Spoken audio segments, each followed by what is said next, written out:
There is no better feeling in a Resident Evil game than popping the heads off of zombies with a perfectly timed shotgun blast. Something about waiting for the right moment to strike just gives us a rush, as we have to wait for these creepy walkers to get nice and close before we blow those suckers away. And a successful head explosion makes us feel really good about ourselves, while a missed one, yeah, makes us regret taking that chance. Still, shotguns are usually some of the best weapons to use in any Resident Evil game, but not all shotguns are as good as others. Actually, you'll find that with many shotguns in the series that some are insane bangers while others pack the punch of a BB gun. And thanks to a Stars Alpha team member request from King of Horror, thank you by the way, today's video will be about shotguns in Resident Evil, the good and the bad.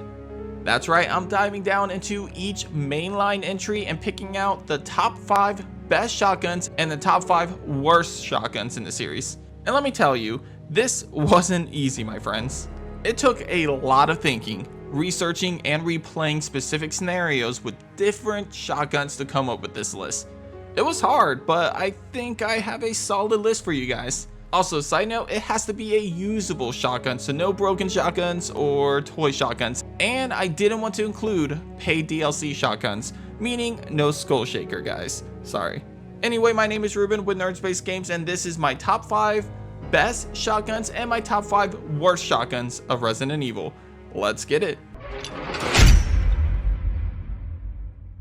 So let's start with the 5th best shotgun in Resident Evil, and that is of course going to be the Striker from Resident Evil 4 2005. Okay, so I know this one might be a controversial one to start off the list with, but hear me out completely. The Striker is notably one of the most well-known weapons in the Resident Evil universe, especially if we focus on shotguns. Hell, I think this one and maybe the Hydra are the two that almost everybody can name offhand. However, there's 2 key traits I want to focus on. One that was intended for the game and one that wasn't really intended for the game. Firstly, let's talk about the one that was actually intended for the game. Everything that the Striker brings to the table is pretty much exactly what you want from a shotgun in a Resident Evil game. Decaps at a close range, high base capacity makes for less reloading, and even when you do have to reload, it reloads much faster than most shotguns that you come across in the series. Hell, it even shoots faster than most of the shotguns in the entire series, making it perfect for a more fast-paced experience that is Resident Evil 4. As for the other reason I want to talk about, well, have you ever heard of the little thing called the Dipman glitch? And I'm not going to say this played a big part in putting it on this list because it didn't, but I do want to say it's a small benefit that this gun is the key to the holy grail for speedrunners. If you don't know what I'm talking about, then just look up the Dipman glitch and I'll pretty much leave it at that. At number 5 for worst shotgun in the series, we're going to take a look at W870 shotgun from Resident Evil 2 Remake. This one breaks my heart because I actually love Resident Evil 2 Remake. And maybe it's because I keep comparing it to the original custom shotgun in Resident Evil 2, but I feel like it was nerfed in the remake. I remember that I used to conserve shotgun shells in the original game for emergencies or boss encounters. However, this time around, I just found myself using it as crowd control with lickers to give me some distance. Or even simply just taking out a zombie really quick. Hell, I even found myself wanting to conserve handgun ammo over shotgun shells because of the lack of firepower this shotgun had in this game. Even Birkin is more resistant to shotgun shells in this game. G3 specifically is so resistant to shells that it doesn't even make sense to waste any shells on Birkin at all, and it actually makes more sense to use a handgun on him here. For this reason, like I said earlier, I found myself finding handgun ammo much more valuable than shotgun shells, which I don't think should ever be the case in a Resident Evil game, right? Hell, I don't even remember crafting any shotgun shells during my playthrough of Leon's campaign in the remake. I know some might argue that this shotgun is probably the most realistic shotgun in the series, but that also kind of makes it one of the worst, right? Let's face it, guys, we didn't fall in love with Resident Evil for its realism. It's a game about the undead coming back to life, for fuck's sake, so yeah. Number 4 best shotgun in Resident Evil is of course the riot gun in Resident Evil 4 Remake. So probably the most accurate shotgun on this list, the riot gun has improved dramatically in my opinion from the original game. This powerful precision shooter is now on par with a handgun in terms of accuracy, which is pretty crazy when you think about it. A riot gun having the same aiming capabilities as a fucking handgun, OP as hell, man. On top of that, it packs the biggest punch out of any shotgun in the game, with a fully upgraded riot gun having the power of 19.20. If you're looking for a powerful shotgun with amazing range, decent rate of fire, pinpoint accuracy, and power, then this pretty boy has you covered for sure, honestly. My go-to weapon throughout Resident Evil 4 Remake 100% was the riot gun. And number 4 worst shotgun in the series, of course, goes to M1897 shotgun, which is from Resident Evil Village. So this shotgun wouldn't necessarily be that bad if it wasn't for the fact that it's a slow, hard to aim weapon in a really fast-paced game. In Resident Evil Village, you find yourself going up against some of the fastest enemies in the series, especially earlier in the game when you're battling tons of Lycans. And while finding this shotgun seems like a huge blessing at first, since you've been dealing with one of the worst handguns in the series, by the way, up until now, it's not exactly the best weapon to use throughout the village. The main problem with this gun is that it's hard to aim with it. And while it does pack a punch and it will send enemies flying, giving Ethan some breathing room, it does lack in putting down enemies for good unless you get a nice good headshot. But like I said, aiming this weapon for a headshot is harder than it sounds, and you'll probably find yourself missing completely, which of course uses valuable resources. So while early game it might seem like a pretty badass upgrade compared to the Lemmy, over time you'll start to notice how pathetic this shotgun is compared to others in the series. And the third best shotgun in the entire Resident Evil series, we're now going to bounce back over to Resident Evil Village again, but this time looking at the SYG-12 shotgun. It feels weird going from the worst shotgun in Resident Evil Village to probably the best shotgun in Resident Evil Village, but the SYG-12 shotgun is truly impressive. Definitely one of the most deadly shotguns on this list. The SYG-12 is no fucking joke. With the highest amount of damage input in the game, this bad boy will instantly kill most regular enemies that Ethan comes across. It's really no surprise that you can't even get this gun until late in the game, because if you got it earlier, then you would easily rush through some of the most difficult areas in Resident Evil. This gun is fantastic in close quarters and works wonders for crowd control, which is pretty much all you can ask for when it comes to a shotgun.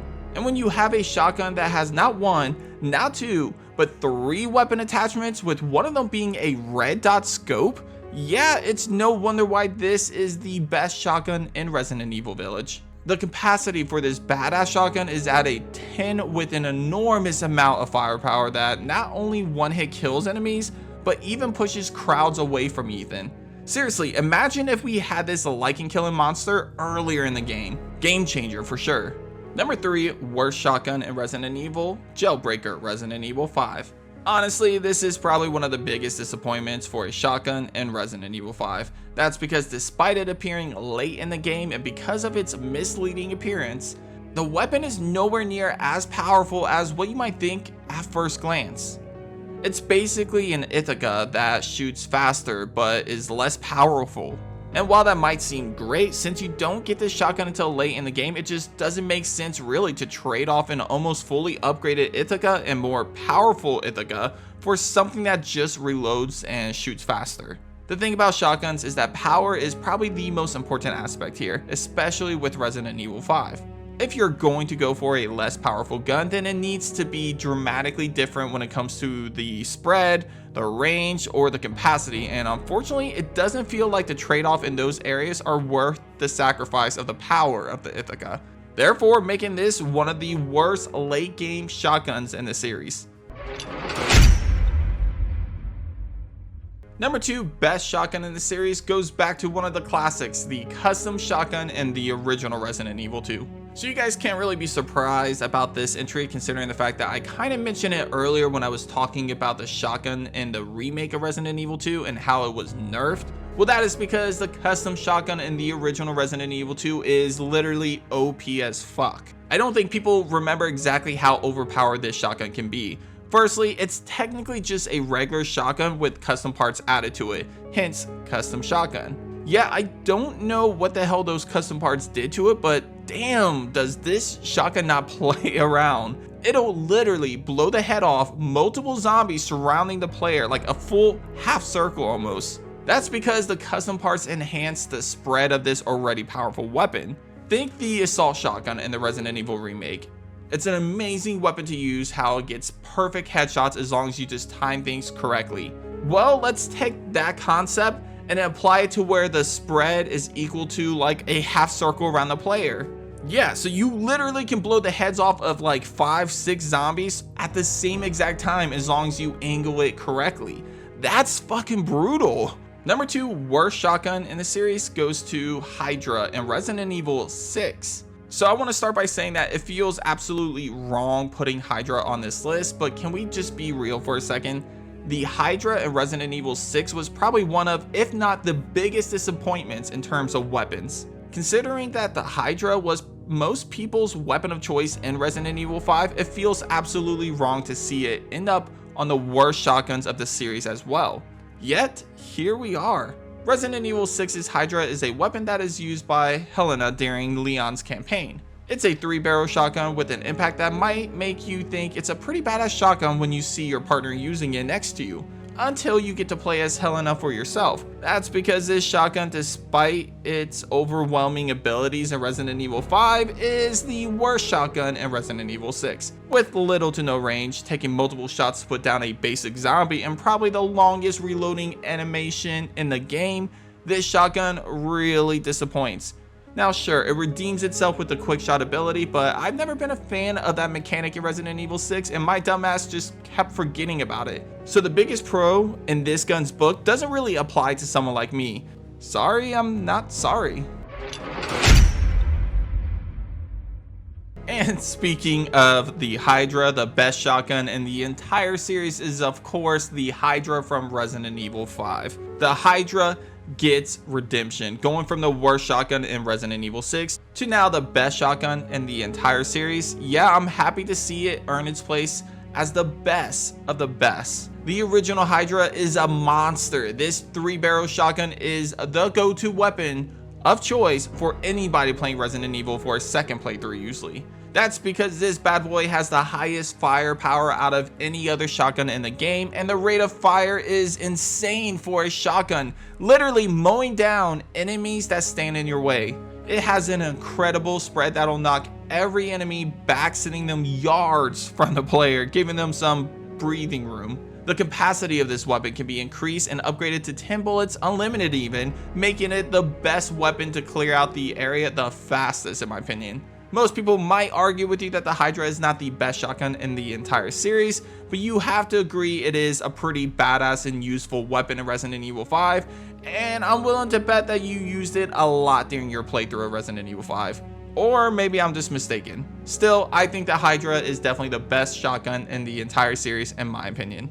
But number 1 absolute worst shotgun in the entire series for me personally goes to the hunting gun in Resident Evil 0. Fuck this weapon. This gun is the most annoying to use out of the entire Resident Evil series, at least in my opinion. Seriously, I don't even know where to start. I usually find myself using the hunting gun earlier in the game against the Stinger just to speed up that fight, and then I toss it aside forever as it's not long into the game that you get the much more useful pump action shotgun. Let's start with the capacity, since this is one of the features that annoy me the most. The hunting gun has a capacity of 2 shells, meaning after every 2 shots you have to reload the gun again. Thankfully, you can do it in the menu instead of dealing with the reload animation, which by the way takes ages, so don't make that mistake. Just make sure to keep count, otherwise you'll end up screwing yourself over. Problem is that this isn't exactly ideal for crowd control, despite it being more powerful than the pump action shotgun. Also, it doesn't have any spread at all really. Once again, this makes it not ideal for crowd control. It's harder to headshot zombies with the shotgun compared to others in the series. The range isn't the best, and it has little to no stopping power. So despite it packing a punch, the trade-offs for all of the negatives that come with it just aren't worth it in my opinion. Now, there are some players that will defend this shotgun because a lot of people feel like it is pretty powerful, and if used correctly, you can definitely clear out zombies pretty quickly, whereas the pump action shotgun is a little bit weaker than the hunting gun. Still, in my opinion, the hunting gun is far inferior compared to the pump action shotgun and is one of the most pointless and useless guns in the entire series. I get they were going for realism here when it came to the capacity for this gun, but yeah, I'll take my chances with the pump action. But that does it for this episode of Nerd Space Games. Hit up those comments and let your boy know what you think of my list. Do you agree with the best and worst shotguns in Resident Evil, or did I miss one? It's definitely possible since there are a ton of shotguns in this series, and it definitely took a lot of researching and practicing to figure out which ones do I hate the most and which ones do I love the most. Anyway, if you haven't already, be sure to hit that subscribe button for more list videos just like this one. Also hit that like button if you really enjoy this video. And finally, click the link in the description if you want to become a Patreon like your boy, King of Horror, who helped me select this list video. And by becoming a Patreon just like him, you would get to help me select a list video as well once per month. But as always, I just wanted to thank you guys for tuning in for so many episodes of Nerd Space, and please continue to do that. And of course, I'll see you guys on the next episode of Nerd Space Games. Take care.